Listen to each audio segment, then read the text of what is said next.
kita akan mulai ya. Baik. Assalamualaikum warahmatullahi wabarakatuh. Waalaikumsalam. Alhamdulillah rabbil alamin. Wassalatu wassalamu ala asyrofil anbiya'i wal mursalin.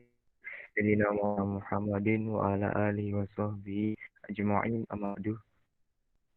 Yang saya hormati materi yang sangat berbiasa pagi ini kepada Kak Muhammad Andari Pramanda, yang saya hormati juga Ketua Umum UNRA, Saudara Sultan Fahru Rashid. Kemudian yang saya banggakan teman-teman sekalian yang sudah melakukan webinar start di hari ini. Baik, puji syukur yang telah memberikan kesempatan hingga di pagi hari ini kita bisa sama-sama diri webinar dengan tema How to Start with yang sangat luar biasa, yaitu Kak Muhammad Andri Arif Pramanda. Kemudian kedua serta lupa kita junjungan alam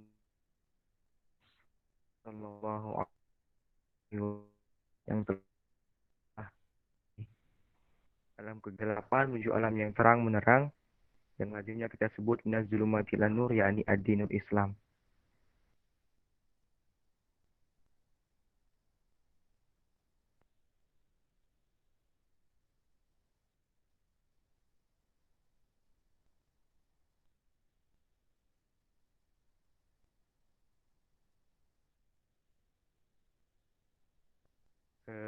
Baik, apakah sudah jelas suara saya teman-teman sekalian? Baik, di sini saya perkenalkan, nama saya Zul Kirom, selaku MC sekaligus moderator yang akan memandu acara webinar pada pagi hari ini.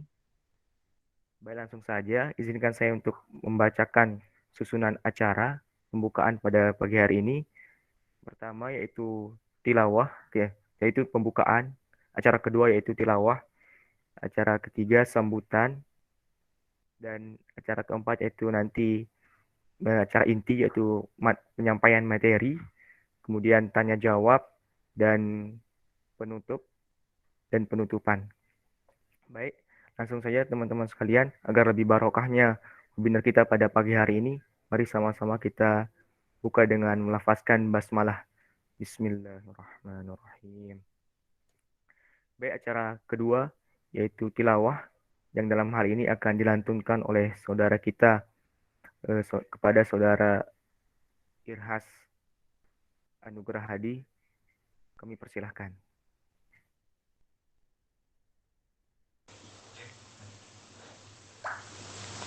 Baik. Bismillahirrahmanirrahim. Assalamualaikum warahmatullahi wabarakatuh. Sebelumnya suara saya terdengar jelas?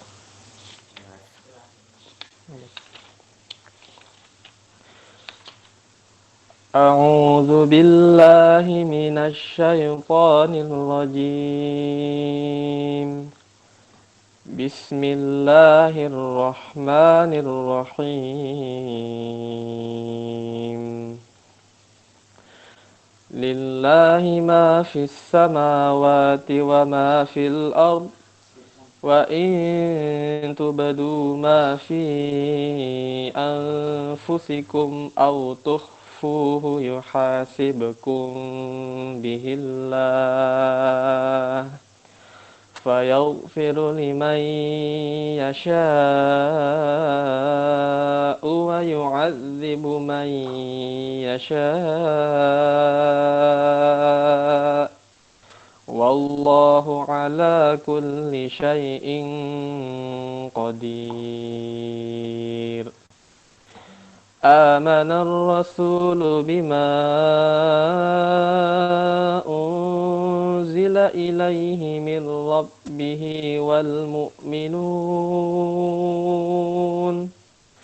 كل آمن بالله وملائكته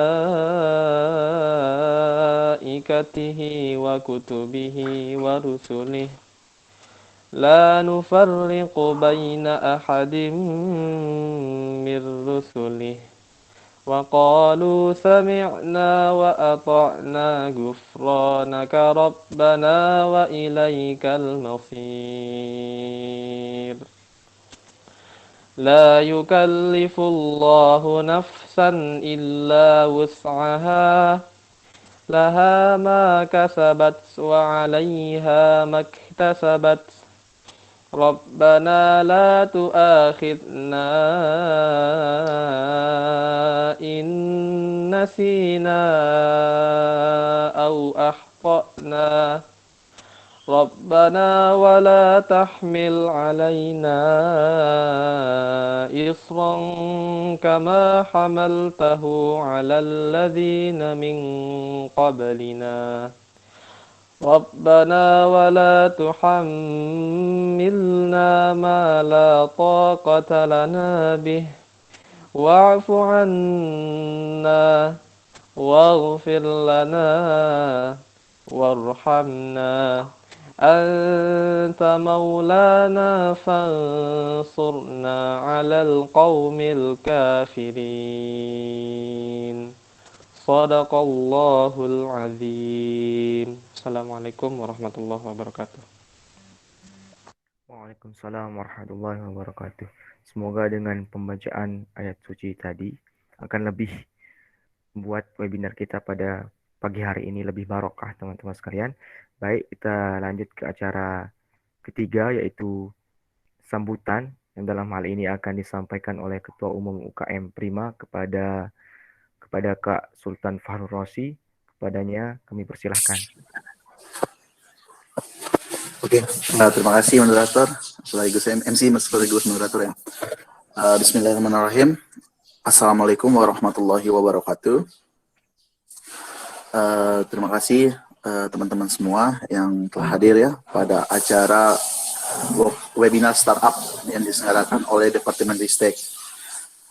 Teman-teman sekalian, tentu saja apa sih tujuannya diadakan webinar startup ini?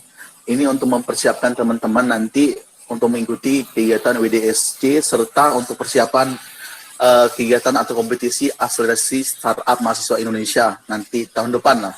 Karena tahun ini UNRAM belum sama sekali ya istilahnya ya, belum sama sekali mengirimkan startup terbaik mereka ke tingkat nasional, yaitu diselenggarakan oleh ASMI, hanya kayak BNI saja. Nah tentu saja kalau kita niatkan lah istilahnya berikhtiar untuk tahun ini kita mempersiapkan, dan UKM Prima mungkin bisa menjadi salah satunya yang akan mendaftarkan diri di kegiatan ASMI tahun depan, biar kita bisa sama-sama buka ya bahwasanya UNRAM juga mengikuti kegiatan ASMI. Dan juga teman-teman sekalian, tentu saja pada pagi hari ini ya kita ditemani oleh salah satu pemenang akselerasi startup mahasiswa Indonesia tahun 2020, yaitu Kak Andri. Beliau merupakan salah satu founder dari Indikos. Tentu saja guna dari startup ini sangat banyak teman-teman, apalagi bisa kita lihat di zaman sekarang, terutama di era revolusi industri 4.0, banyak sekali ya bisnis-bisnis digital atau startup itu ada di Indonesia, apalagi seperti Gojek, Grab, dan Indikos ya, terutama Indikos ini. Tentu dengan adanya startup ini kita bisa istilahnya itu menghadapi era revolusi industri juga gitu. Dan di workshop startup webinar startup ini teman-teman akan mengulas lebih tuntas terkait startup, terkait akselerasi startup mahasiswa Indonesia itu seperti apa, kompetisi dari ASMI ini kayak gimana sih sistemnya, gimana secara kita pitching, presentasi pitching terhadap investor, mungkin nanti akan dijelaskan lebih detailnya oleh founder dari Indikos, Kak Andri. Makanya jangan sia-siakan kesempatan ini, karena ini dikhususkan untuk kita anggota UKM Prima. Mungkin hanya itu aja ya yang bisa saya sampaikan. Mohon maaf apabila ada kekurangan. Wabillahi taufiq wal hidayah. Wassalamualaikum warahmatullahi wabarakatuh. Tetap semangat.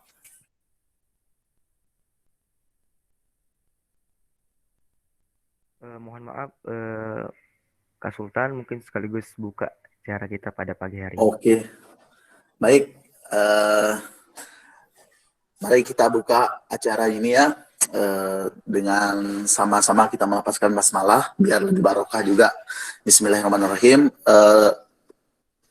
Webinar startup sekaligus WDSC, untuk persiapan WDSC saya buka. Oke, sekian. Terima kasih Pak Sultan Farul Rosi sudah membuka acara untuk memberikan sambutan dan membuka acara pada pagi hari ini. Baik, teman-teman sekalian, kita akan segera masuk ke acara inti, yaitu penyampaian materi yang akan langsung disampaikan oleh Muhammad Andri Arif Pramanda. Dan sebelumnya saya mohon untuk untuk teman-teman sekalian agar meng-on-kan kamera, on cam ya, agar dialog kita lebih lebih produktif gitu, agar nanti kesannya kita lebih di materi kita yang luar biasa pada pagi hari ini. Baik, sedikit saya bacakan CV atau CV beliau. Nama Muhammad Andri Arif Pramanda. Kemudian lahir pada 14 bulan 7 1998. Kemudian alamat Jalan Imba Nagra Raya nomor 477 Kabupaten Ciamis. Kode pos 46219. Kemudian nomor HP mungkin ini bisa dicatat teman-teman sekalian untuk menambah relasi kita 087 834 739 439. Kemudian email andriaarif@gmail.com. Kemudian link profil https garing-garing www.linkedin.com /in/Andri Arif 6390361B3 garing. Itu teman-teman sekalian. Baik, untuk sebagai informasi juga pemateri kita pada pagi hari ini yaitu second winner dari akselerasi startup mahasiswa ASMI pada tahun 2020 yang diselenggarakan oleh Kementerian Pendidikan dan Kebudayaan dan sekaligus founder dari dan operational officer indicos.id. Baik, langsung saja teman-teman sekalian agar lebih banyak waktu kita nanti untuk mendengarkan materi dari beliau, saya persilahkan langsung kepada Kak Muhammad Andri Arif Pramanda untuk menyampaikan materinya. Padanya saya persilahkan. Siap, baik. Terima kasih Bapak Moderator. Sebelumnya saya mau request dong. Tadi kan udah disampaikan oleh moderator, bisa nggak ada pesertanya on cam gitu, biar saya tahu teman-teman peserta di sini, nambah juga relasi dari Universitas Mataram, biar biar lebih enak lah gitu. Jauh nih Mataram, kalau saya kan dari Jawa Barat, dari Ciamis. Wah, saya juga agak kaget sebetulnya di kontak dari teman-teman Universitas Mataram, dan juga tahu bahwa di sana ada yang namanya UKM Prima, yaitu riset mahasiswa ya, penulisan mahasiswa ya, fokusnya UKM Prima. Ya, benar. Ya, mantap. Karena kalau di universitas saya sendiri, waktu kemarin kuliah belum ada tuh UKM kayak gitu. Belum ada UKM sekelas UKM yang berfokus terhadap kepenulisan mahasiswa, dan memang kalau menurut saya salah satu hal yang sangat penting begitu, terutama untuk mahasiswa ya. Seperti itu. Mungkin saya langsung share screen aja ya.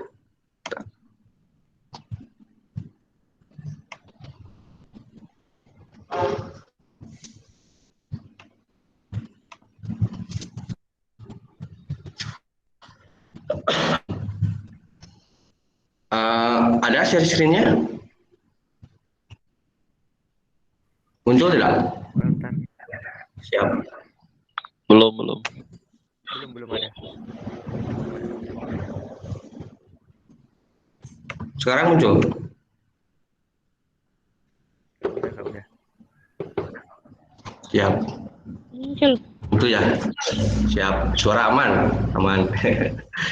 Baik, sebelumnya Bismillahirrahmanirrahim. Assalamualaikum warahmatullahi wabarakatuh. Selamat pagi sebelumnya kepada yang terhormat Ketua UKM Prima Universitas Mataram, dan juga yang saya hormati Bapak Moderator yang barusan setelah membuka acara ini, juga kepada rekan-rekan mahasiswa Universitas Mataram, UKM Prima yang saya banggakan dan saya cintai. Selamat pagi, selamat datang pada acara webinar kali ini. Seperti yang sudah dibicarakan oleh moderator, perkenalkan nama saya Andri Arif.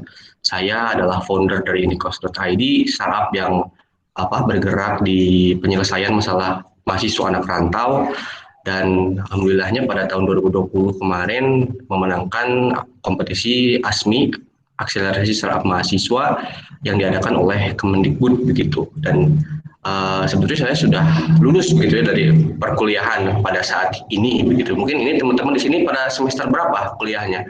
Semester 5 atau 3? 8. Ada yang semester 8. Oh ya, bagus lah. Semester 4, Pak. Nah, bagus. Semester 4 ya. Berarti masih ada waktu karena memang untuk ASMI ini untuk tahun sekarang agak dipercepat. Kalau tahun kemarin waktu saya itu sekitaran September, cuman sekarang udah kelewat kayaknya. Jadi sebetulnya ada waktu untuk mempersiapkan dari teman-teman untuk untuk yang menyongsong ASMI tahun depan lah, seperti itu. Mungkin langsung saja ke materi ya teman-teman. Hari ini saya akan memaparkan sedikit pengetahuan saya, sedikit pengalaman saya berkecimpung di dunia startup, dan mungkin nanti akan ada pemaparan sedikit tentang ASMI. Mungkin judul dari pemaparan kali ini adalah Building Vision and Solving Problem, atau membangun visi dan menyelesaikan masalah. Loh, kan bicara startup, tapi kok menyelesaikan masalah? Itu mungkin teman-teman yang ada di benak teman-teman. Nah, saya sedikit cerita dulu nih tentang pengalaman saya waktu saya maba tahun 2016. Jadi teman-teman, waktu saya maba, seperti yang dialami oleh banyak mahasiswa, saya itu lulus SMA. Saya orangnya bisa dibilang cukup lugu, cukup pendiam gitu. Saya keterima di Universitas Negeri di Jawa Barat. Walaupun masih satu provinsi, saya harus merantau, saya harus keluar rumah gitu, katakanlah keluar kota, menetap di universitas, yaitu di kota Tasikmalaya. Ya walaupun nggak jauh-jauh amat sebetulnya, cuman memang kan namanya keluar dari rumah gitu loh. Itu merupakan kalau menurut saya kayak pengalaman baru lah. Mungkin teman-teman di sini juga yang berkuliah di UNRAM ada juga yang merasakan merantau kan.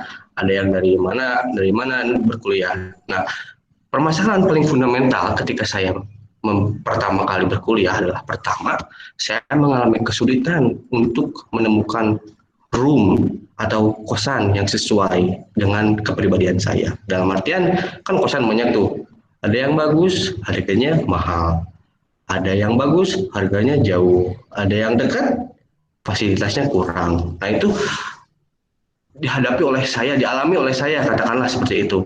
Itu merupakan masalah nomor satu saya waktu kala itu.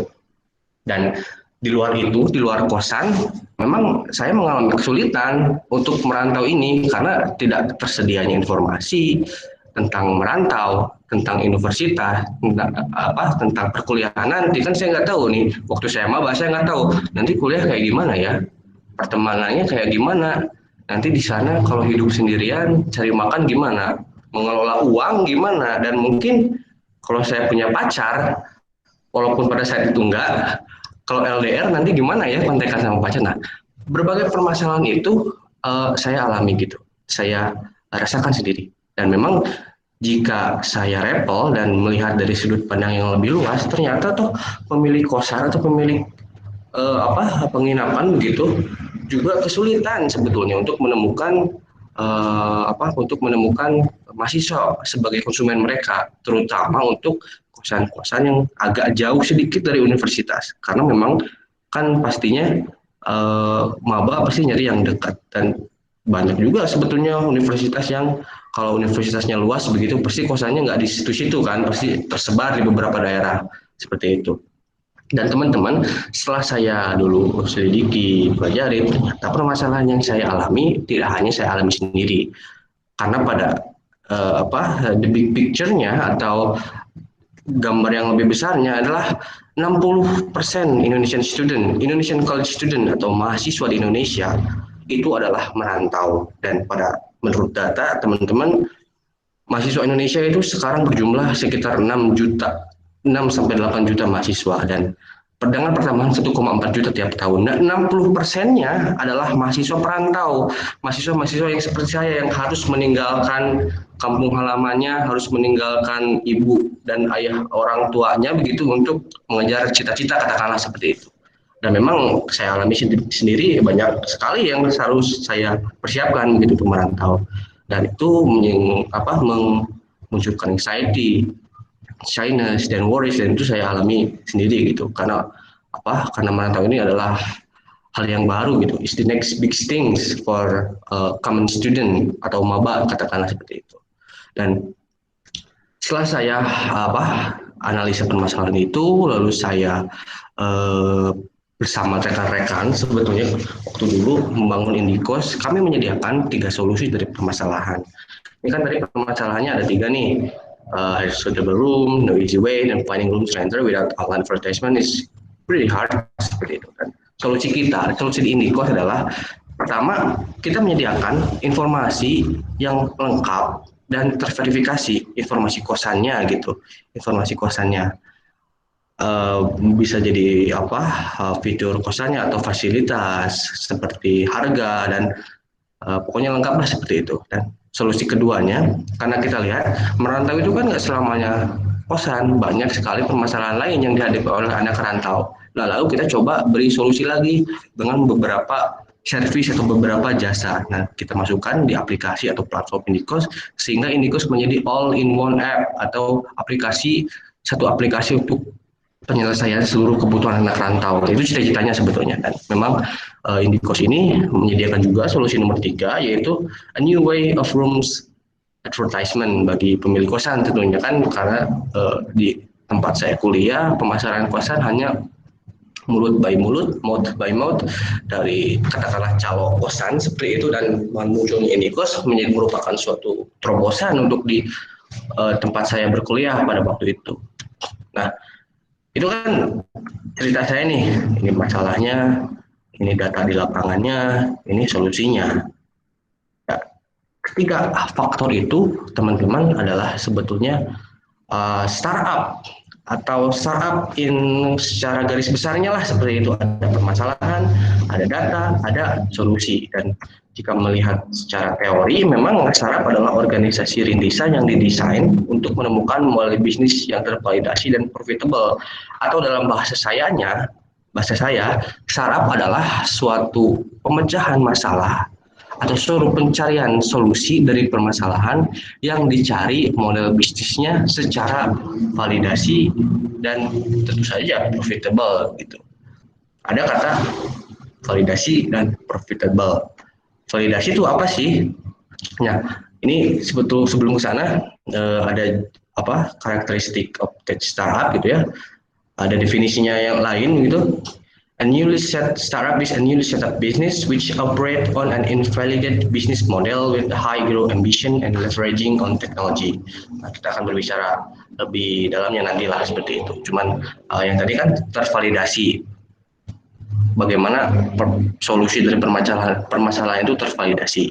Dan ada keywordnya high growth ambition. Jadi startup ini memang harus memiliki ambisi untuk pertumbuhan yang lebih tinggi begitu dan lebih cepat tentunya, karena startup itu kan scalable, bukan replicable. Contoh seperti ini. Jika kalian bikin mall, katakanlah bikin mall. Setelah mall kalian penuh, kalian bikin mall lagi di kota A, di kota B. Setelah mall di kota B penuh, kalian bikin mall lagi di kota C. Dan itu teman-teman adalah replicable atau mereplikasi di kota A ke kota B ke kota C. Nah, sedangkan startup dengan high growth ambition-nya tidak replicable, tapi scalable atau skalanya bisa diperbesar. Simpelnya mungkin seperti tadi disebutkan kan Gojek kan kantornya dari dulu Jakarta. Kalau di Indonesia Jakarta, mungkin ada di Bandung.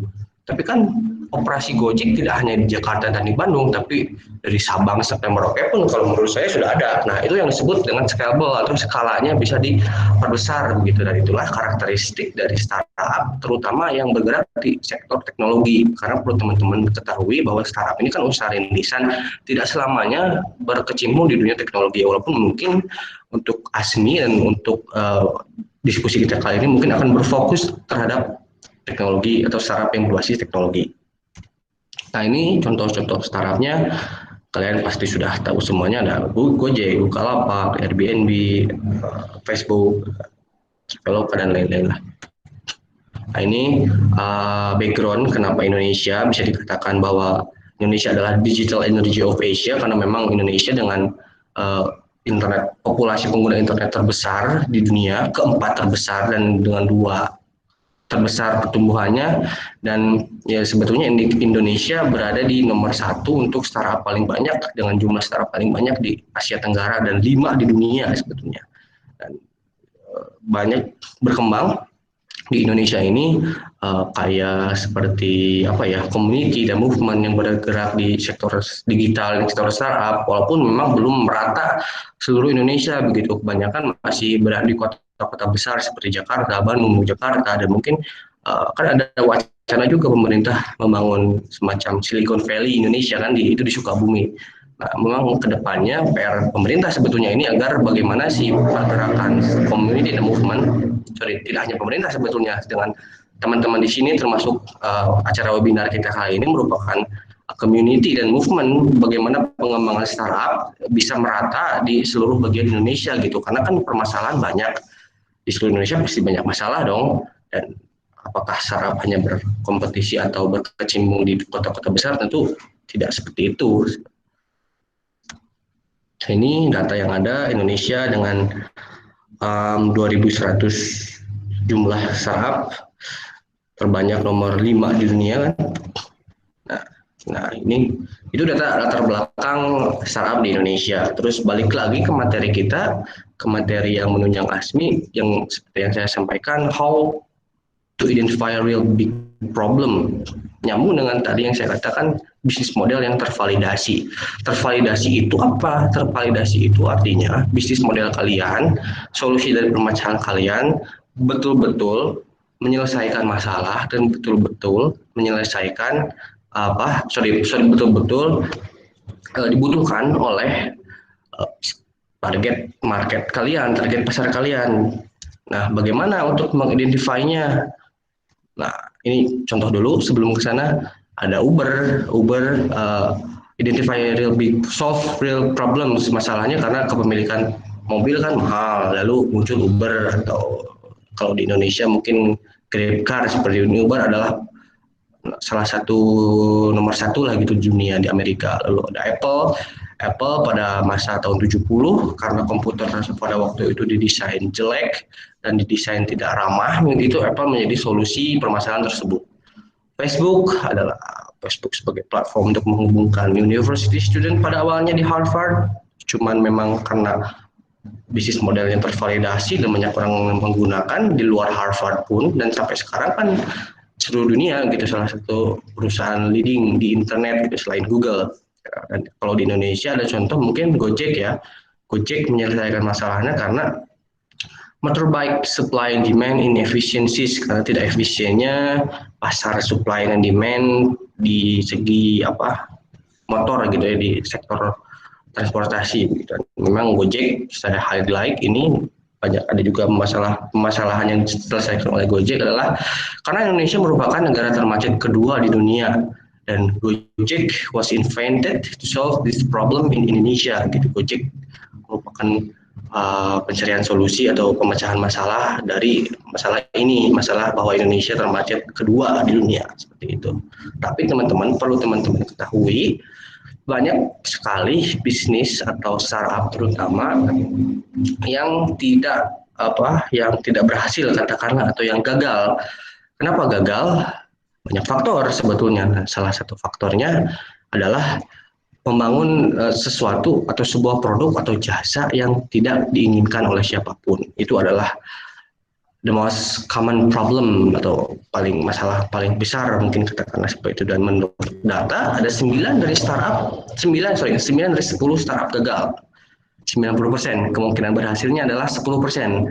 Dan kebanyakan dari 9-nya gagal ini tidak membangun produk yang jasa yang tidak diinginkan oleh siapapun.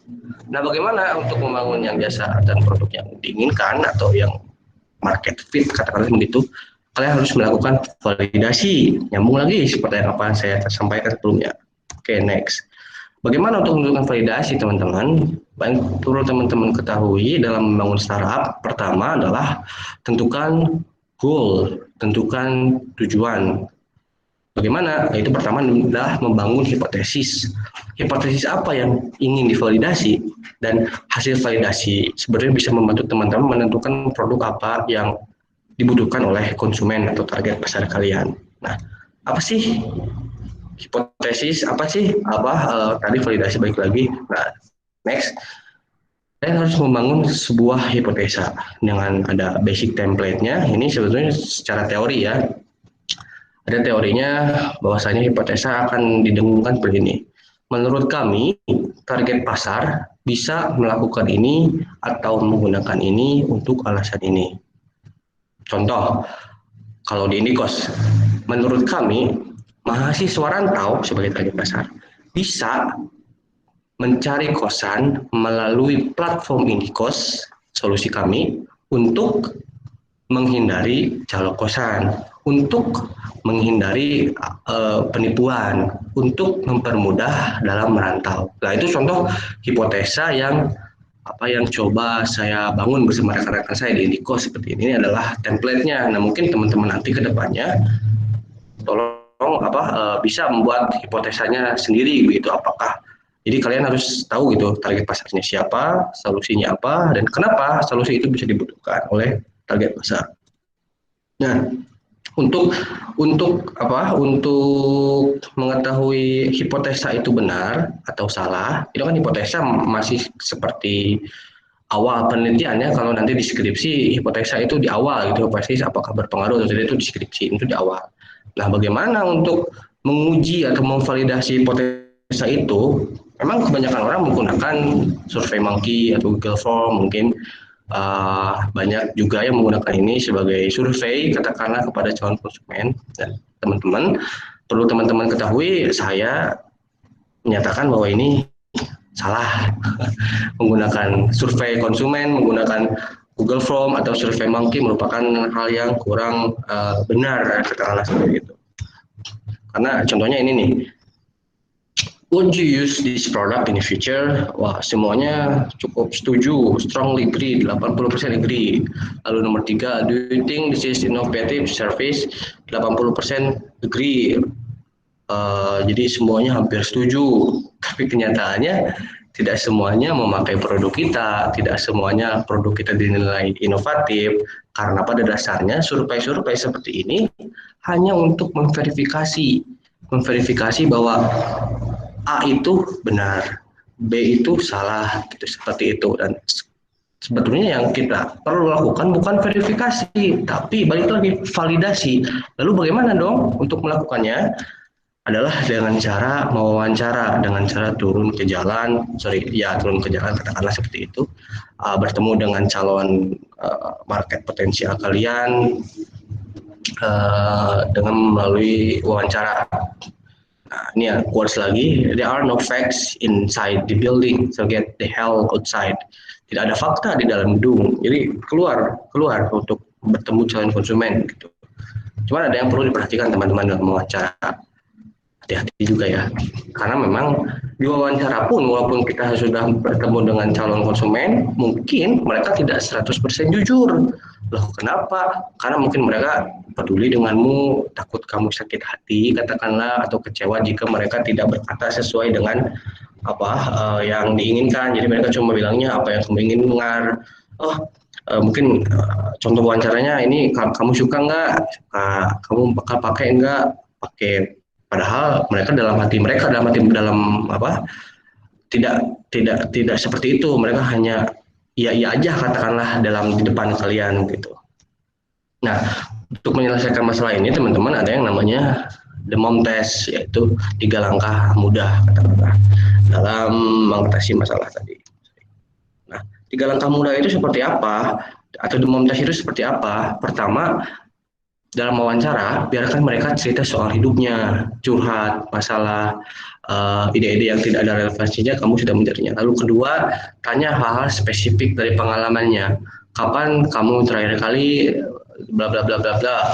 Atau jangan tanya opini mereka terhadap idemu. Jangan sekali tanya opini. Jangan tanyakan ini bagus enggak. Jangan tanya seperti itu.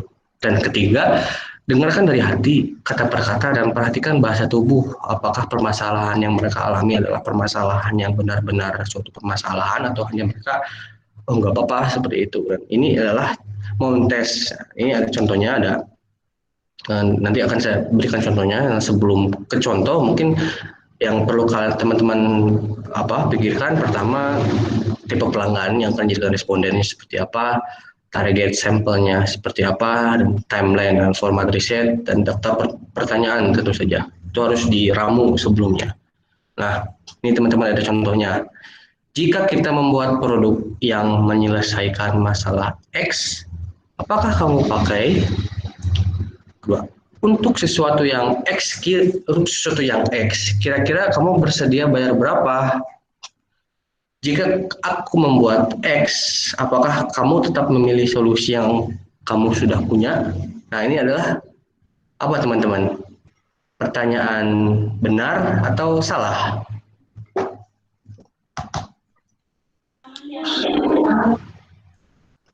Nah, ini adalah pertanyaan yang salah teman-teman, dan jangan pernah tanyakan ini. Karena ada 3 aturan emas dalam wawancara, yaitu pertama, jangan menjual atau menawarkan idemu. Kedua, yang sangat penting nih, jangan berbicara tentang masa depan. Dan ketiga, jangan menggiring pertanyaan. Nah, highlight nomor 2 tuh, jangan bertanya tentang masa depan. Ini semua permasalahan. Nah, ini kan menjual masa depan tuh. Kedepannya, jika membuat produk, apakah kamu akan pakai di masa depan? Tentu saja di masa depan. Kamu bersedia bayar berapa? Apakah tetap memilih solusi yang punya atau lakukan? Nah, ini pertanyaan yang konteksnya masa depan gitu, dan jangan pernah tanyakan hal itu teman-teman. Ada 5 aturan emas. Nah, ini contoh yang benarnya gitu, katakanlah apa sulit mengenai bla bla bla bla. Bisa kamu ceritakan tentang terakhir kali kamu itu terjadi? Kalau di contoh saya ya, pertama, apa hal tersulit mengenai merantau di universitas?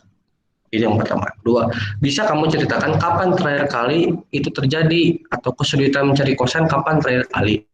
Dan kenapa mencari kosan susah buat kamu? Itu yang ketiga. Keempat, adakah sesuatu yang kamu lakukan untuk menyelesaikan masalah itu? Dulu waktu sulit nyari kosan, gimana solusi kamu? Dan kelima, apa yang kamu tidak suka dari solusi yang pernah kamu coba? Lalu solusi kamu itu menurut kamu bagus atau enggak? Gitu.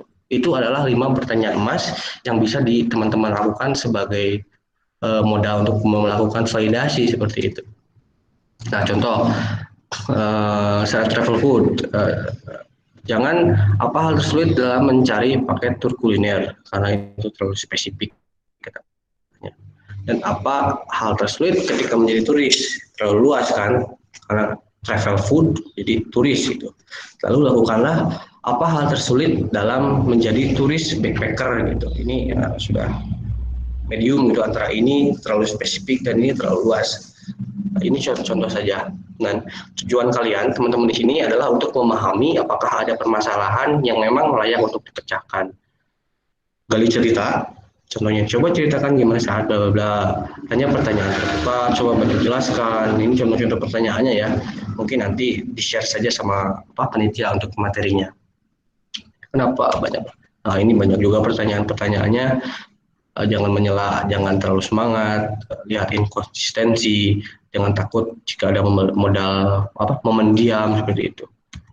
Nah, validasi pelanggan sama dengan mendapatkan data empiris atau pengalaman nyata dari pelanggan asli untuk kita mengambil keputusan. Ini adalah salah satu faktor paling fundamental kalau menurut saya dalam membangun startup gitu. Sebelum kalian membangun produk, sebelum kalian mengeluarkan modal, karena validasi adalah hal nomor 1 kalau menurut saya.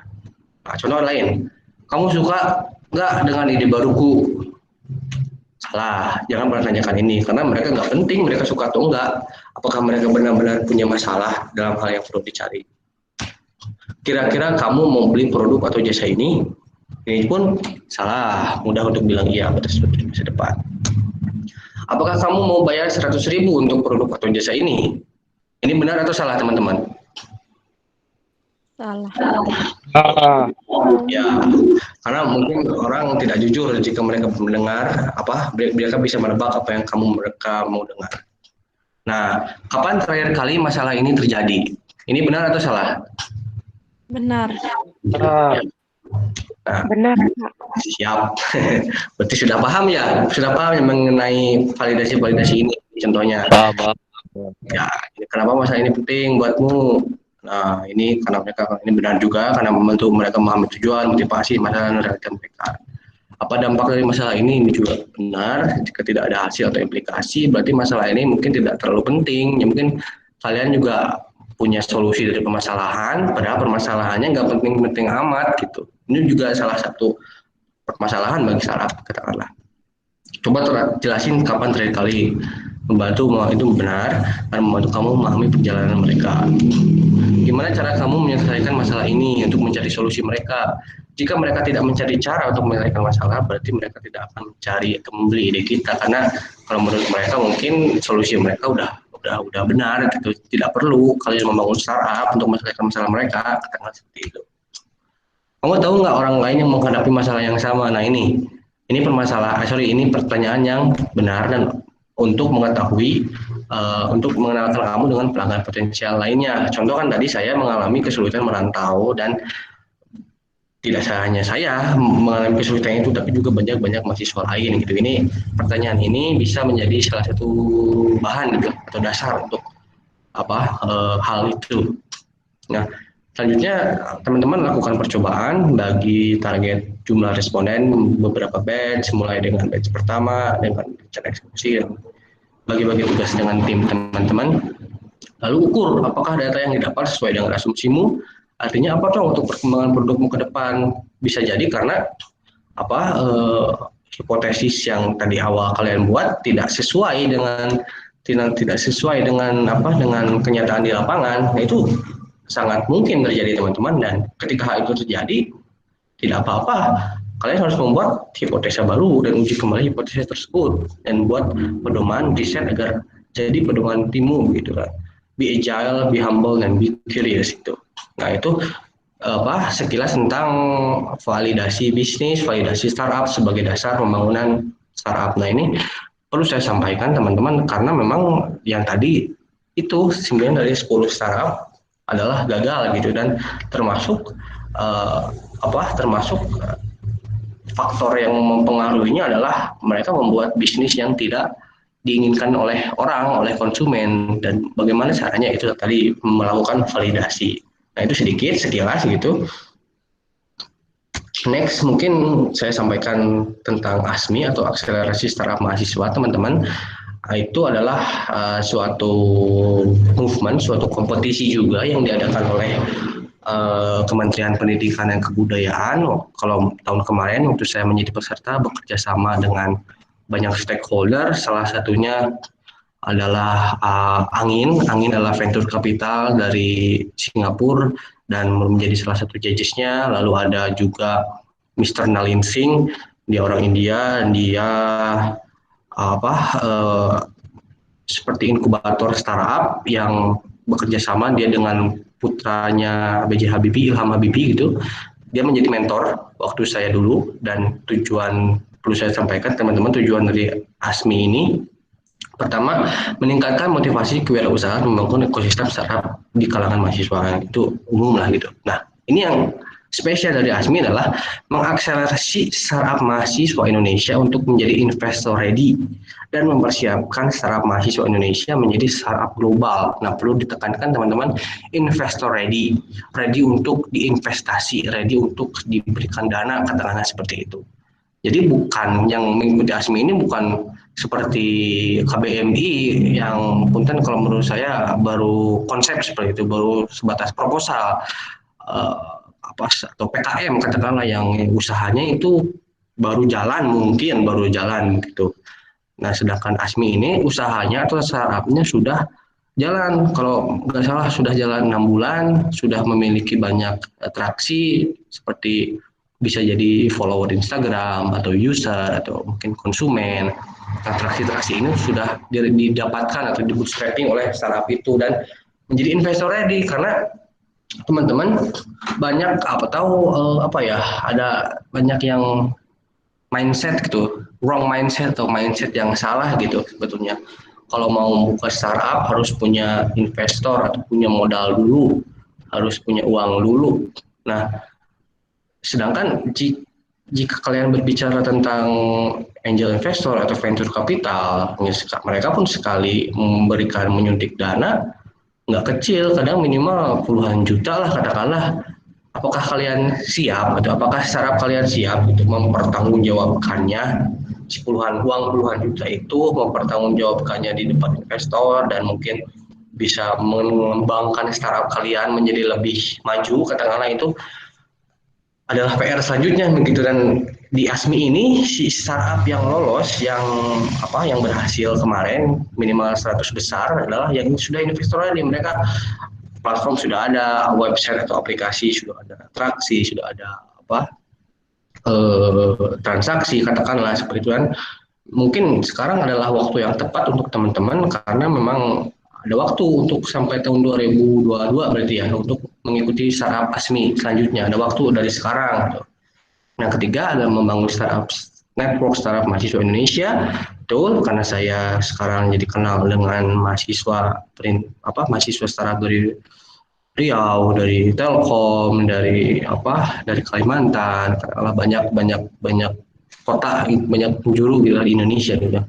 Yang keempat, mendukung implementasi kebijakan Merdeka, belajar kampus Merdeka MBKM, ini program baru ya dari Mendikbud sekarang kan tuh. Sekarang Mendikbudnya juga dari alumni startup, jadi mungkin startup tentu saja akan lebih dipertimbangkan atau lebih diberi andil gitu ya. Fokus dari Kemendikbud oleh pemerintah sekarang.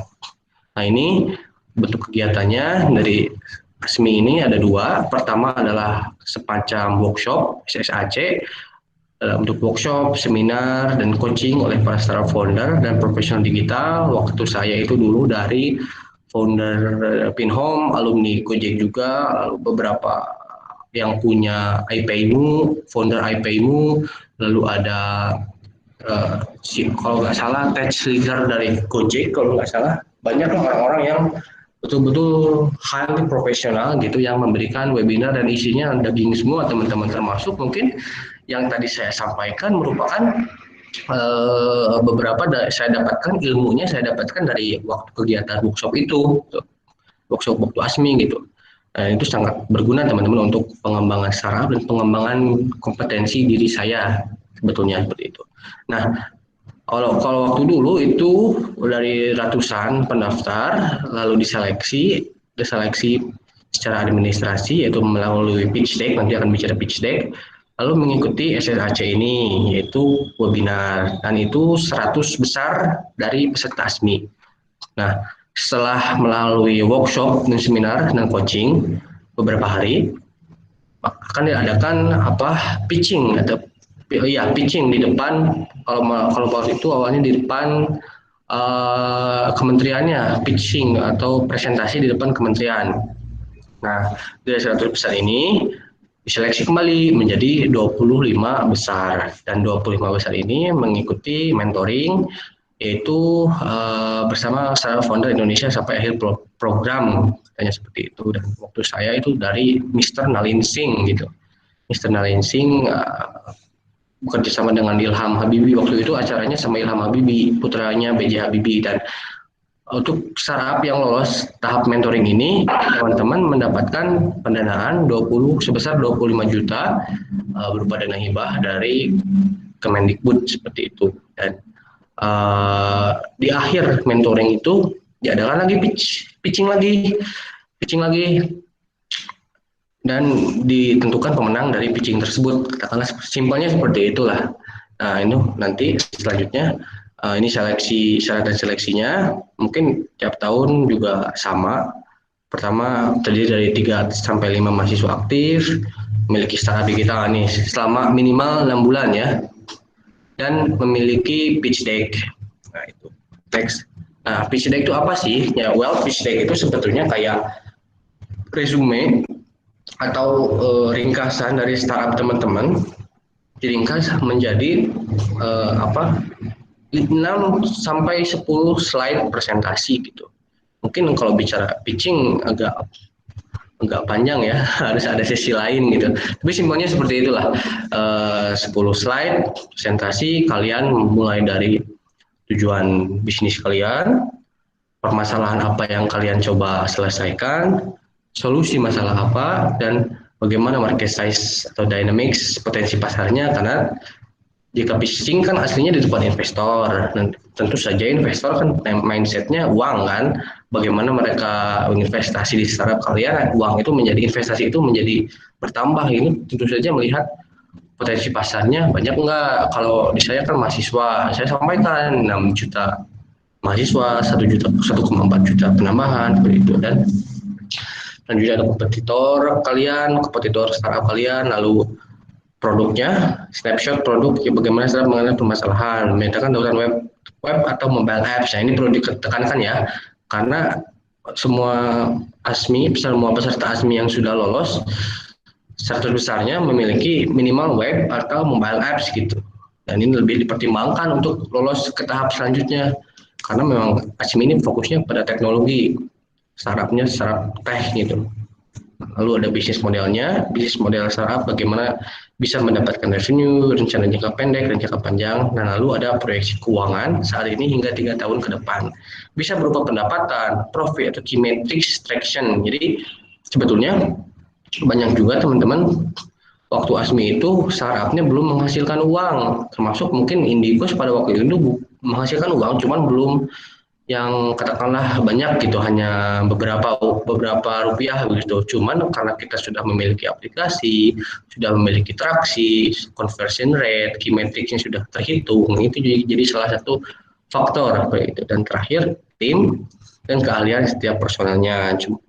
Keahlian. Nah ini kalau tim kan mahasiswa ya, jadi sebetulnya nggak terlalu menjadi faktor kalau menurut tim. Tinggal bagaimana keahlian setiap personelnya atau penyampaian dari pitch deck teman-teman nanti gitu. Nah, bagaimana sih melakukan pitching di depan investor? Nah, kalau waktu saya dulu karena ditantang oleh panitia, pitchingnya harus menggunakan bahasa Inggris karena memang judgesnya waktu itu Inggris semua, dari David Siokosing dari orang Singapura. Nah, banyak itu menjadi salah satu faktor kendala dari mungkin beberapa peserta lain yang punten kurang fasih begitu memiliki atau berkomunikasi dengan bahasa Inggrisnya seperti itu. Nah itu bisa menjadi bahan untuk teman-teman ya, untuk pelatihan bagaimana menyampaikan pitchingnya agar singkat, padat, jelas, dan terkomunikasikan dengan baik. Karena pitch deck itu teman-teman beda dengan presentasi di kelas, sangat berbeda. Karena dengan 10 slide ini normalnya kalian diberi waktu cuma 10 menit dengan sesi tanya jawab. Dan waktu saya itu dulu pitching di ASMI ini hanya diberi waktu 5 menit gitu. To be honest, saya tidak menyelesaikan pitching saya karena waktunya habis gitu ya. Tidak sampai beres gitu. Pitching cuma mungkin 70%, 80%. Cuman waktu sesi tanya jawab, si judgesnya itu seperti yang sudah menerima gitu, seperti paham gitu bagaimana startup Indikos ini, apa perbedaannya dengan kompetitor seperti Mamikos dan lainnya, dan itu sudah tersampaikan katakanlah seperti itu. Dan mungkin itu jadi salah satu menjadi faktor keberhasilan katakanlah waktu saya dulu. Nah ini startup yang lolos 25 besar memiliki kesempatan untuk melakukan pengembangan dalam infrastruktur, aplikasi, SDM, dan bahan habis pakai berupa uang tunai hibah sebesar 25 juta untuk 25 besar ya, bukan untuk 2 besar. Untuk 25 startup mendapatkan dana 25 juta. Nah ini untuk tahun sekarang sudah berjalan teman-teman, karena mungkin dipercepat dari sananya, mungkin tinggal dipersiapkan saja untuk tahun depan, karena pasti kesempatan-kesempatan seperti ASMI akan ada dan mungkin akan lebih banyak, pastinya akan lebih banyak seperti itu. dan itu menjadi salah satu peluang bagi teman-teman. Mungkin tadi permasalahannya disampaikan oleh Pak Ketua dari UNRAM belum ada satupun. Nah, ini menjadi salah satu fenomena gitu yang harus teman-teman selesaikan masalah, karena peluang masih sangat terbuka lebar katakanlah seperti itu. Karena waktu dulu pun waktu saya pesertanya dari mana-mana, ada yang dari Riau, dari Medan pun ada, ya dari Medan ada, dari Banjarmasin ada, dari Surabaya ada, dari hampir seluruh kota besar di Indonesia lah katakanlah. Nah, ini waktu pengumumannya karena semua rangkaian acara diadakan secara online. Ini waktu pengumumannya, ya, waktu itu juara pertamanya Indofiseri dari Universitas Diponegoro, dan juara-duanya tim saya, tim Nikos dari Universitas Siliwangi Tasikmalaya. Saya pada saat itu saya sebagai leadernya lah seperti itu, karena kan dari tim ini hanya 3 yang boleh berkompetisi kan, 3 orang gitu. Dan saya dulu diberi kesempatan walaupun saya bukan CEO ya, saya diberi kesempatan untuk melakukan pitching seperti itu. Nah, teman-teman, terakhir mungkin cukup sekian dari pemaparan materi saya sampaikan. Mungkin sesi tanya jawab ya. Terima kasih. Saya kembalikan kepada moderator. Assalamualaikum warahmatullahi wabarakatuh.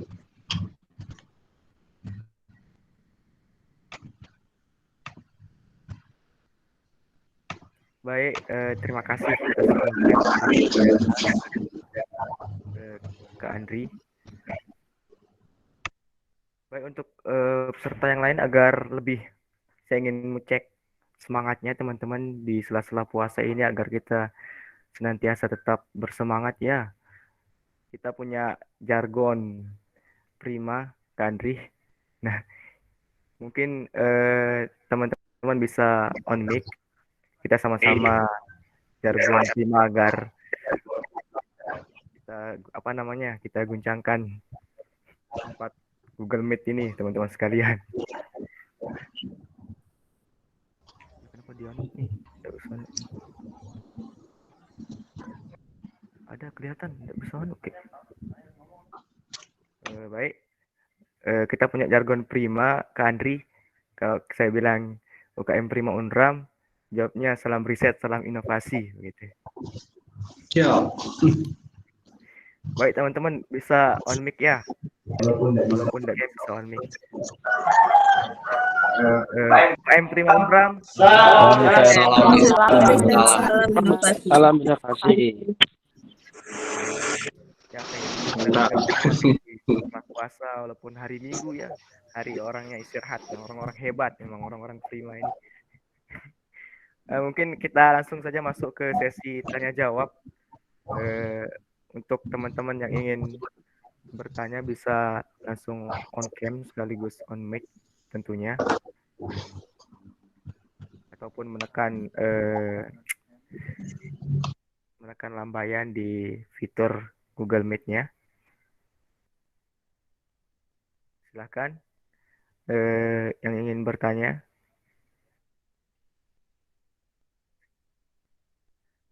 Baik, kalau memang belum ada yang ingin bertanya, saya sedikit menyinggung sedikit tadi dari kata Kak Andri.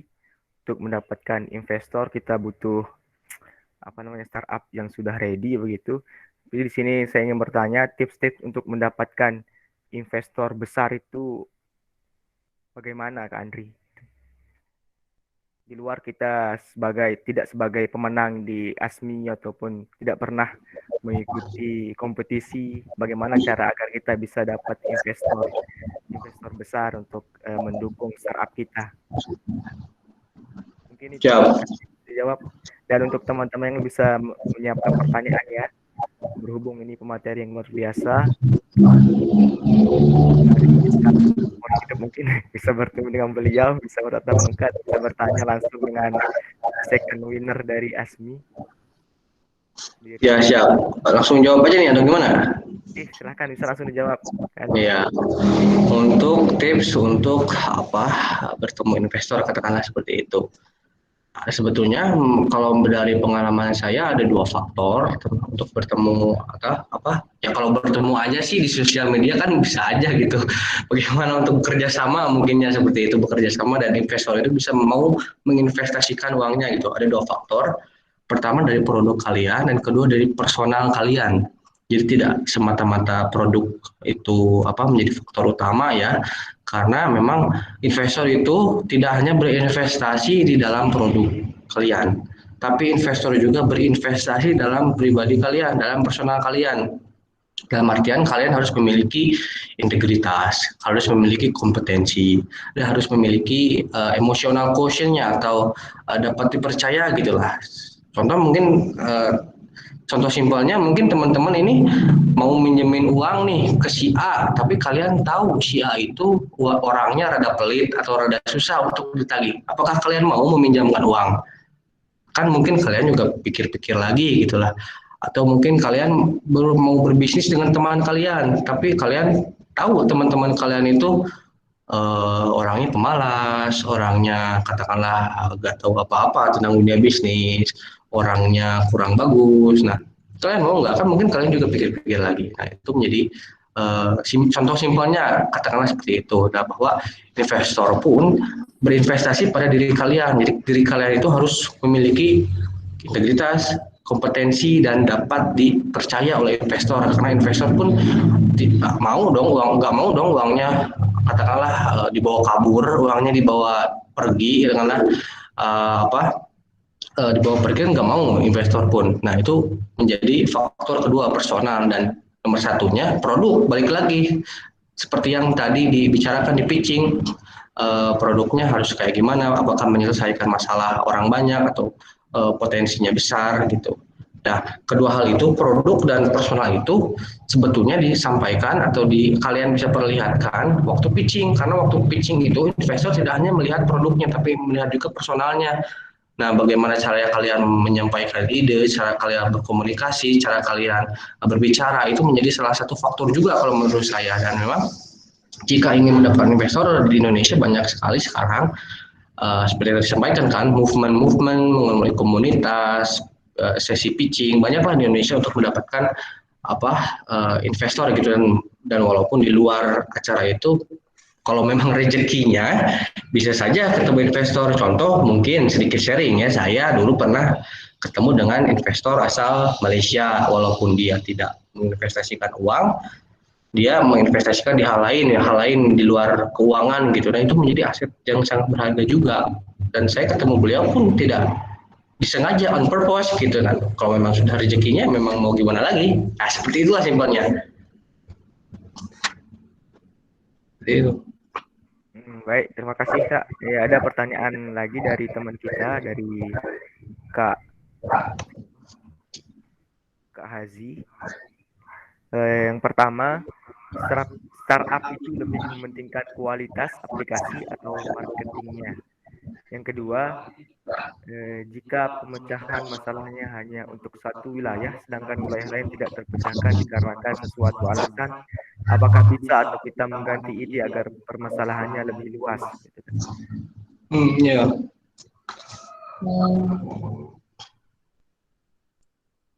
Bisa langsung dijawab, Kak. Nah, untuk pertanyaan pertama ya, startup itu lebih mementingkan kualitas aplikasi atau marketingnya. Kalau menurut saya bukan aplikasinya dan bukan juga marketingnya, tapi produknya.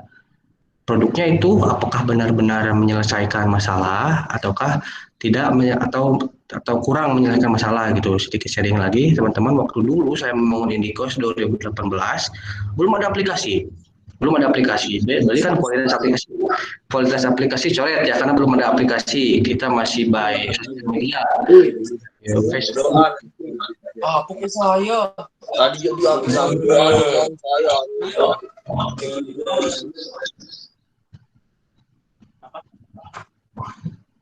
Oke, lanjut ya.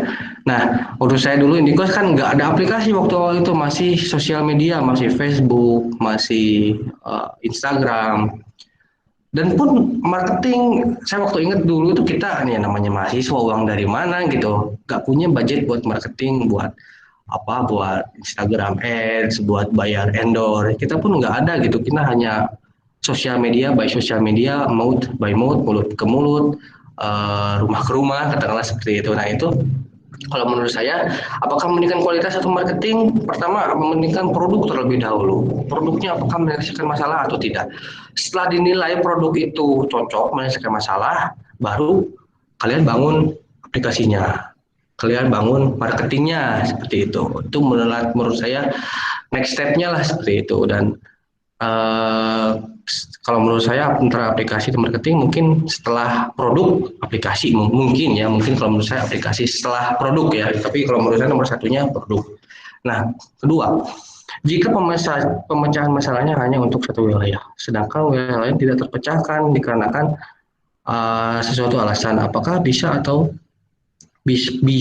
kita mengganti ide agar permasalahannya lebih luasnya? Itu teman-teman kembali lagi kepada diri kalian masing-masing kalau menurut saya ya, apakah di satu wilayah itu permasalahannya bisa solusi dari startup kalian bisa sustain, atau memang contohnya contohnya mungkin sedikit populasinya mungkin menyelesaikan masalah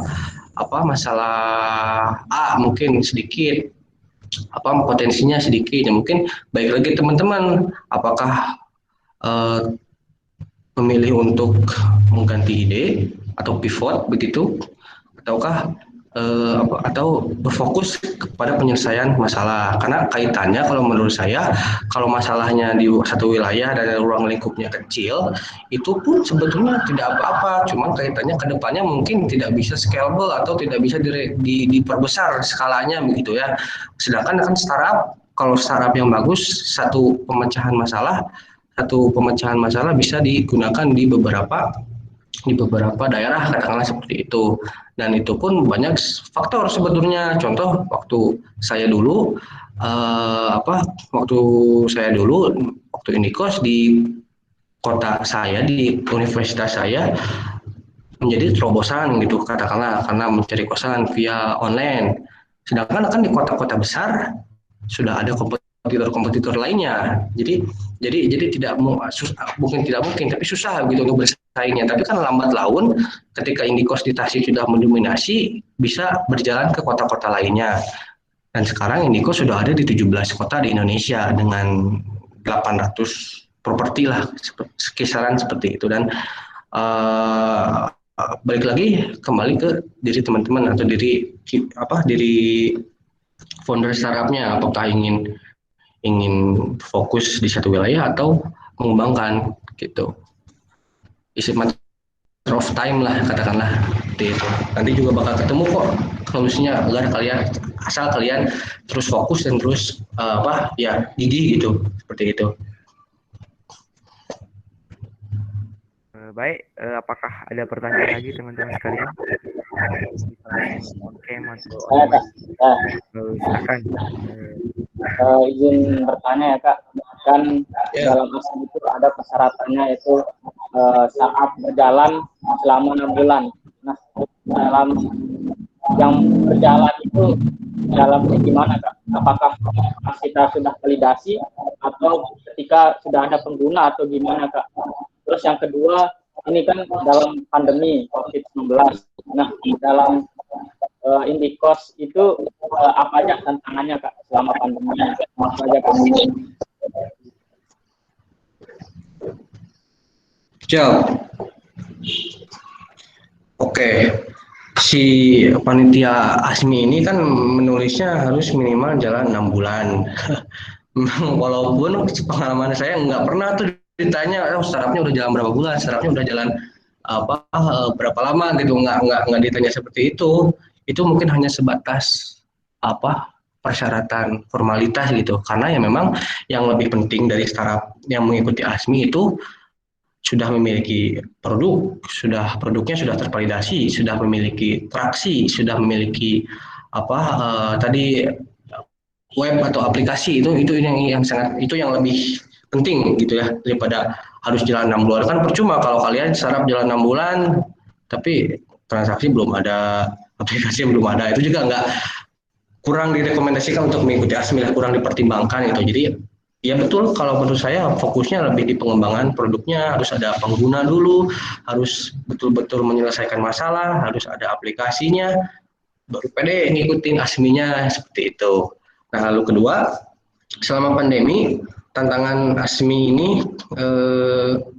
tantangan Indikos apa ya? Memang dari awal pandemi pun kita memiliki suatu tantangan besar, karena kan Indikos ya katakanlah berfokus terhadap penyelesaian kebutuhan anak rantau. Komoditi kita di pencarian kosan. Sedangkan kan mahasiswa sekarang kuliah online nggak ada pencarian kosan dong. Kuliahnya online itu masalah-masalah waktu tahun kemarin lah. Nah, kita di Indikos menyediakan berbagai layanan jasa, tidak hanya pencarian kosan, tapi ada Indipik, yaitu untuk antar jemput, lalu ada ini laundry, ada ini water, ini lainnya yang masih dikembangkan sebetulnya. Nah, waktu dulu kita karena Indikos pencarian kosannya tidak berjalan karena pandemi ini kuliah online, kita berfokus terhadap Indipik, yaitu untuk pindahan menggunakan pick up. Jadi kita sebagai penyewa jasa sewa pick up atau simpelnya seperti GoBox, katakanlah seperti GoBoxnya Gojek, cuman kita di mahasiswa dan di sekitar kota Tasikmalaya, dan alhamdulillahnya cukup berjalan sampai saat ini. Selain untuk pindahan mahasiswa, ada juga pindahan karyawan, pindahan ibu rumah tangga, dan bahkan untuk kebutuhan bisnis. Dan alhamdulillahnya dulu sempat pernah mengikuti webinar bersama Bank Indonesia, dan itu merupakan diapresiasi lah, seperti itu, diapresiasi oleh dari Bank Indonesia Tasikmalaya. Inovasi sebetulnya itu semacam kepepet semacam kepepet, karena memang kan kosan mau gimana lagi, kosannya kan online, kuliahnya online, nggak nyari kosan. Jadi kita coba alih fokus pada waktu itu kepada sewa pick up atau Indipik. Lalu pada tahun sekarang kan ada hawar-hawar untuk berita-berita untuk kuliah online lagi, kuliah offline lagi. Nah, kita persiapkan seperti itu, dan itu kalau menurut saya merujuk kepada bahwasanya startup itu harus dinamis, jangan statis ya, harus terus berdinamis, harus terus melihat perkembangan zaman, harus terus melihat perubahan, dan memang satu-satunya yang tidak berubah itu perubahan itu sendiri, teman-teman, kalau kata quotes seperti itu. Baik, terima kasih atas jawabannya Kak Andri. Mungkin ada dari teman-teman pertanyaan lagi dari teman-teman sekalian, karena berhubung masih ada waktu ya, kami dari panitia buka satu sesi lagi untuk 2 pertanyaan.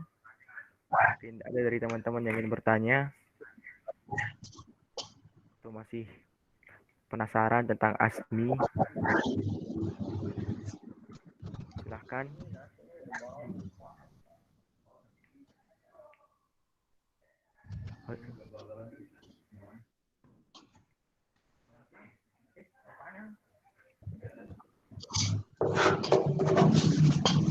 Gimana teman-teman?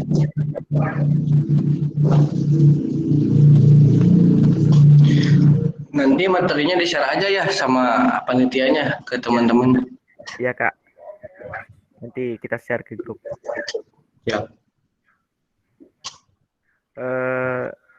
Ya Kak, sedikit dari saya pertanyaan untuk awal-awal kita untuk membuat startup sendiri itu bagaimana gitu, agar lebih efektif gitu, agar kita tidak untuk membentuk tim juga, dan agar nanti kita tidak stuck di tengah jalan gitu. Betul. Nah, itu merupakan masalah atau hal yang fundamental. Bagaimana memilih tim yang cocok gitu. Kalau menurut saya waktu dulu sebetulnya ada 2 pandangan. Pandangan pertama adalah memilih tim yang sesuai dengan frekuensi. Jadi orangnya enak diajak ngobrol sama kalian, orangnya enak diajak diskusi, tapi mungkin dia kompetensinya kurang. Ada juga orang yang mungkin memiliki kompetensi, orang yang jago, dia marketingnya jago, dia bikin aplikasinya jago, cuman dia agak kurang nih berkomunikasinya, dia kurang akrab. Nah, itu permasalahan klasik lah kalau dari pembangun organisasi, bukan hanya startup, sebelum membangun organisasi, balik lagi ke sana. Nah, kalau saya dulu berfokusnya kepada orang-orang yang memiliki enak untuk diajak diskusi, enak untuk diajak sharing, sefrekuensi, minimal sefrekuensi. Kalau karena menurut saya pribadi, kompetensi itu bisa dipelajari, IQ itu bisa dipelajari, cuman EQ agak sulit gitu ya, akhlak itu agak sulit untuk kalau orangnya sudah gini ya sulit untuk mengubah. Tapi kan ketika orang tidak tahu bisa belajar menjadi tahu, banyak cara sekarang mulai dari internet atau dari buku seperti itu. Jadi waktu dulu itu saya bertim Indikos bersama teman-teman yang sefrekuensi, teman-teman dekat saya, cuman kita bareng-bareng belajar marketing, belajar tentang startup, kita membaca banyak buku bersama, membaca e-book. Nah, itu menjadi bahan bakar kita gitu, bahan bakar saya waktu itu untuk memiliki kompetensi dan pengetahuan di dunia startup. Nah, itu apa pembentukan timnya ya, itu pembentukan timnya. Terus memang yang paling utama juga harus berkomitmen dan profesional.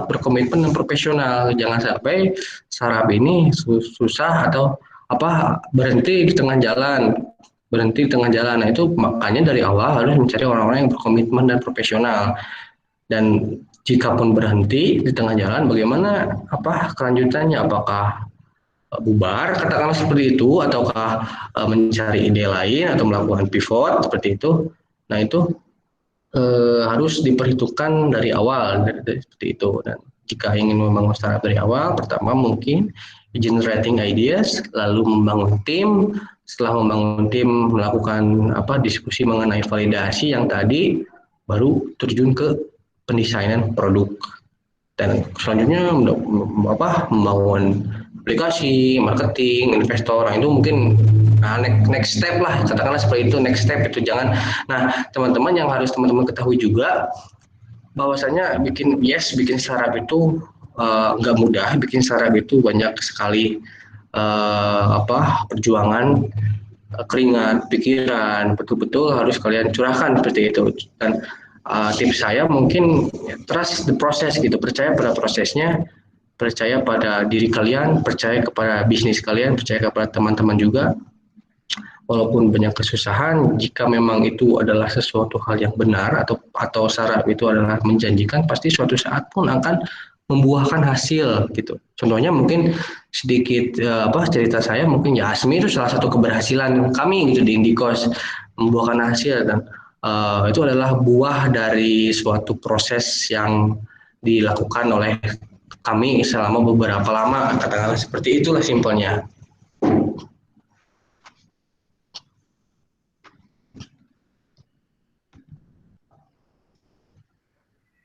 Baik, mungkin ada lagi dari teman-teman sekalian yang masih ingin ditanyakan terakhir ya.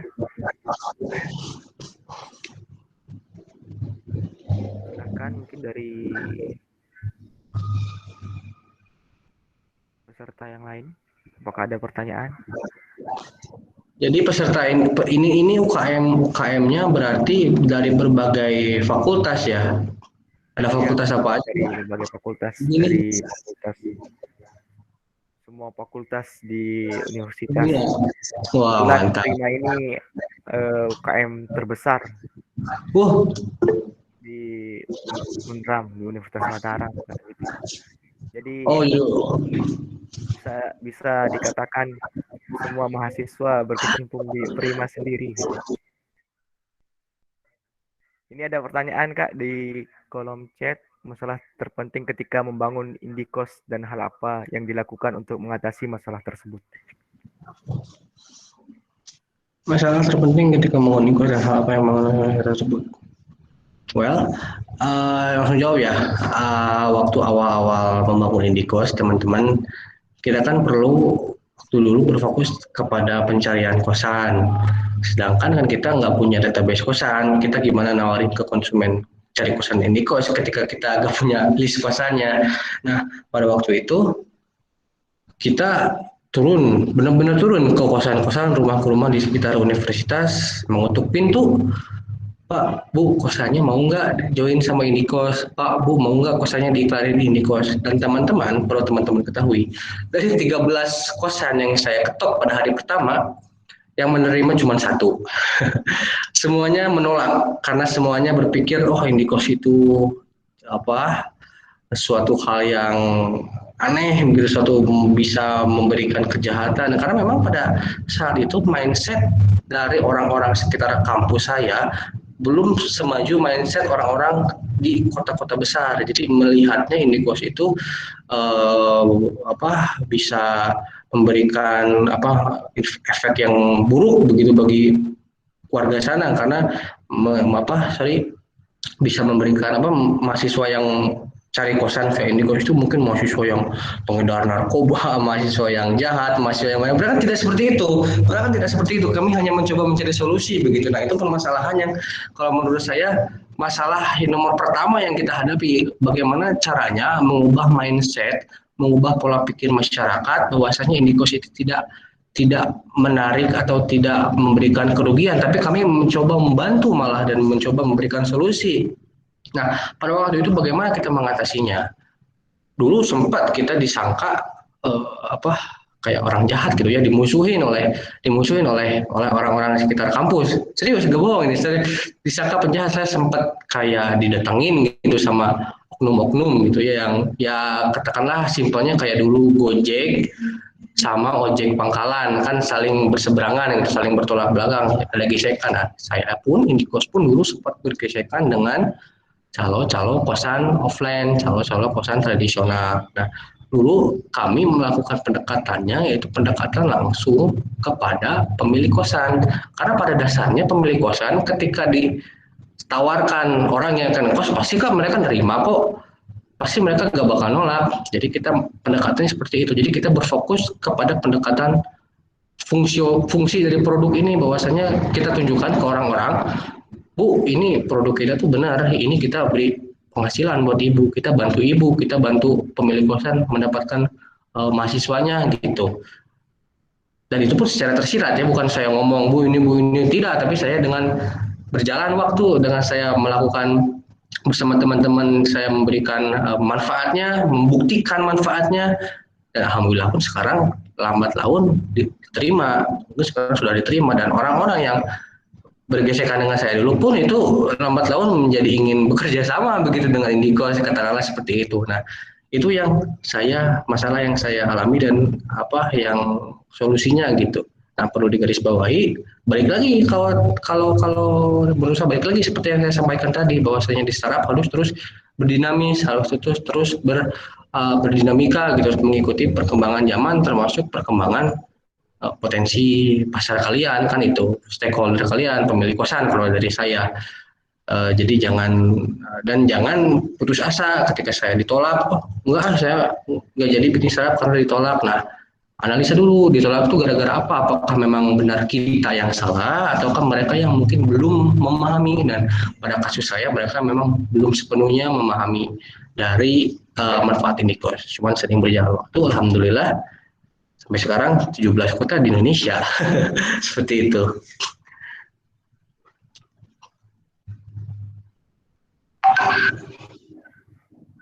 Baik, terima kasih Kak. Mungkin tadi pertanyaan terakhir Kak ya. Untuk selanjutnya mungkin closing statement dari Kak Andri, motivasi ataupun saran agar nanti kami bisa ikut di kompetisi ASMI begitu Kak. Agar kita lebih bersemangat untuk mempersiapkan diri untuk tahun depan gitu. Mungkin motivasinya sedikit Kak gitu. Siap. Closing statement ya teman-teman, mungkin teman-teman, saya Andri Arif, saya berasal dari Universitas Siliwangi. Saya kuliah di sana karena pertama tidak terlalu jauh dari rumah, walaupun memang itu juga merantau, dan saya dulu sering dianggap sebelah mata karena Universitas Siliwangi merupakan salah satu univ yang baru berkembang gitu, beda dengan Unpad, dengan Telkom, dengan ITB, katakanlah seperti itu. Dan ketika saya mengikuti ASMI dan lolos 100 besar, saya pun agak minder sebetulnya karena peserta-pesertanya ada yang dari ITB, UNER, dari Telkom, dari Unpad, dari top-top university lah katakanlah seperti itu. Cuman kalau saya dulu, saya fokus kepada pengembangan, fokus kepada pitching, fokus kepada bagaimana saya menyampaikan kepada judges gitu, dan alhamdulillahnya saya bisa mengalahkan atau ya katakanlah bisa melebihi dari teman-teman yang kuliah di mana-mana itu gitu. Jadi dalam artian bukan soal kalian kuliah di mana. Kalau konteksnya ASMI ya, bukan soal kalian kuliah di mana, tapi tentang bagaimana produk kalian menyelesaikan masalah, bagaimana personal kalian bisa memiliki integritas, dan bagaimana penyampaian kalian kepada judges agar meyakinkan mereka. Saya yakin dan saya harap juga mungkin nanti tahun 2022 ASMI ini juara 1, juara 2-nya dari Universitas Mataram. Harapannya seperti itu kan. Insya Allah lah dengan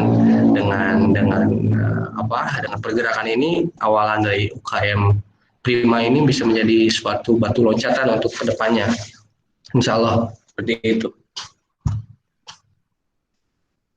Terima kasih Kak. Semoga dengan penyampaian materi kemudian motivasi dari Kakak tadi memberikan kami semangat untuk nanti berkompetisi. Insya Allah bisa masuk ke tahun depan, bisa masuk ke ASMI. Ya, harus juara ya. Baik, acara selanjutnya itu pembacaan doa. Dalam hal ini kami mohon kesediaan dari Kak Mukti Radian Mahendra. Kepadanya kami persilahkan.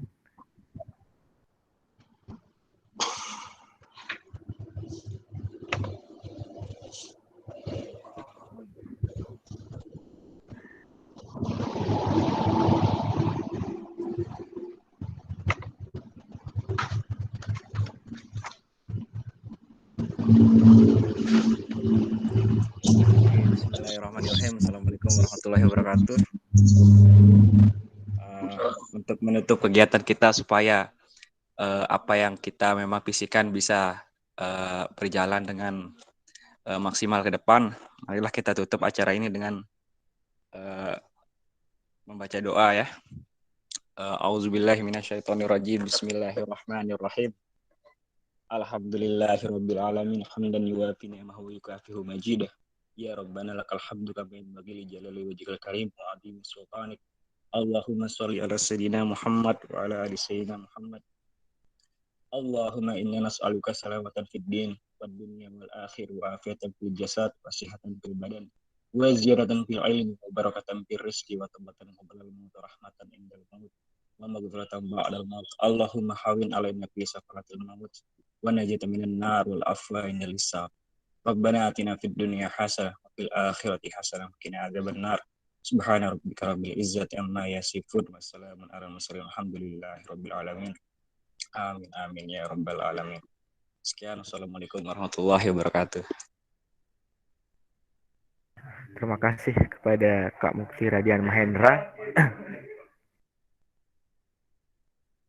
Baik, untuk sesi selanjutnya teman-teman sekalian, saya mohon kesediaannya untuk teman-teman meng-on-cam kamera ya, meng-on-kan kamera karena kita akan masuk ke sesi foto bersama. Kita masuk ke sesi take picture teman-teman. Mungkin bisa dimohon kesediaannya untuk mengaktifkan kameranya. Ada yang aktif? Udah. Untuk dan diharapkan untuk memasang pose yang sangat senyum yang sebagus-bagusnya begitu.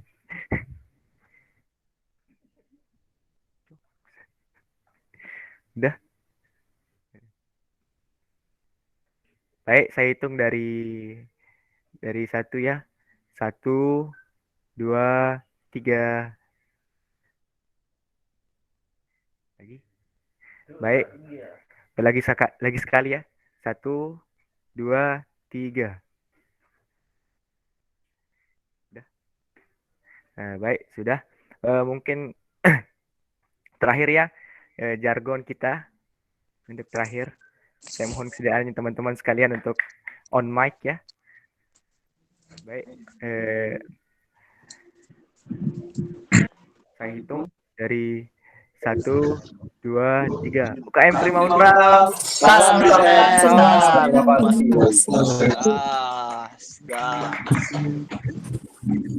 panitia WDC. Baik, terima kasih atas waktunya teman-teman sekalian sudah bisa mengikuti webinar kami pada pagi hari ini. Kemudian khususnya terima kasih kepada pemateri yang sudah meluangkan waktunya untuk bisa memberikan ilmu untuk kami di sini di Universitas Mataram, khususnya UKM Prima. Dan mohon maaf jika ada salah tutur kata dari saya sendiri selaku MC sekaligus moderator. Akhirul kalam. Assalamualaikum warahmatullahi wabarakatuh. Waalaikumsalam warahmatullahi wabarakatuh. Waalaikumsalam. Terima kasih banyak, Kak. Good job.